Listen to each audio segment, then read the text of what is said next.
আসসালামু আলাইকুম। আমাদের মধ্যে এমন কিছু মানুষ আছে যারা সবসময় একটা কথা বলে যে আমি 6 মাস 8 মাস ধরে অফিস করতেছি, অথচ আমি কখনোই ছুটি নেই নি। অফিসে কোনো ছুটি নেই নি, আমি পুরো 6 মাস কোম্পানির জন্য কাজ করছি। ভাই থামেন, যে আপনি বলতেছেন 6 মাস সময় আপনি শুধুই অফিস করছেন, আপনি আসলে করছেন কি জানেন? আপনি আপনার বাবা মাকে সময় দেন নাই, আপনার স্ত্রীকে সময় দেন নাই, আপনার সন্তানদের সময় নেয় নাই, আপনার বন্ধু বান্ধবীকে সময় দেন নাই, এমনকি আপনি নিজেকেও সময় দেন নাই। তো এটা তো আসলে জীবন হইতে পারে না, তাই না?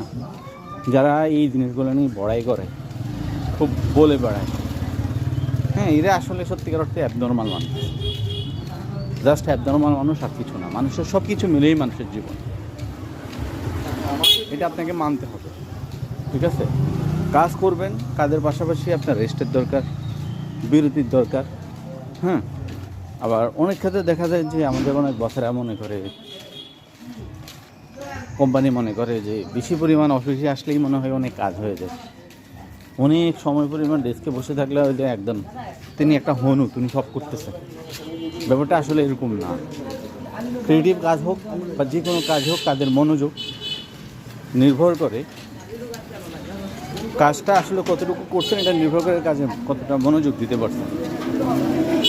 লো productivity,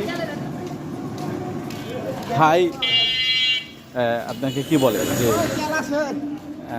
stay is not like work. ঠিক আছে, অনেক সময় ধরে বসে থাকলে যে আপনি একদম জাস্ট অনেক কাজ করে ফেলতেছেন, এটা না। কাজের প্রোডাক্টিভিটি নির্ভর করে আপনি কি কাজটা কীভাবে করছেন, কতটুকু মনোযোগ দিয়ে করছেন এবং এটার আউটপুট কী। আমাদের কোম্পানিগুলো মনে করে যে মনে হয় অফিসে আসলেই সেই কাজ করে, এটা সম্পূর্ণ ভুল কথা কিন্তু। তো এই বিষয়গুলো আসলে অনেক কোম্পানি মাথায় রাখতে পারে না, মনে রাখতে পারে না। ওরা মনে করে এইভাবে চললেই মনে হয় সুন্দর হয়। বাট একজন এমপ্লয়ি জানে যে আসলে সে কতটুকু জানে, সে কতটুকু ডেলিভারি করতে পারে, আর সে কতটুকু এটা সাকসেস অর্জন করার জন্য সে আসলে কতটুকু দিচ্ছে। এই বিষয়টা হলো সবচেয়ে গুরুত্বপূর্ণ। তো যাই হোক, ভালো থাকবেন সবাই, সবাইকে ধন্যবাদ। আসসালামু আলাইকুম।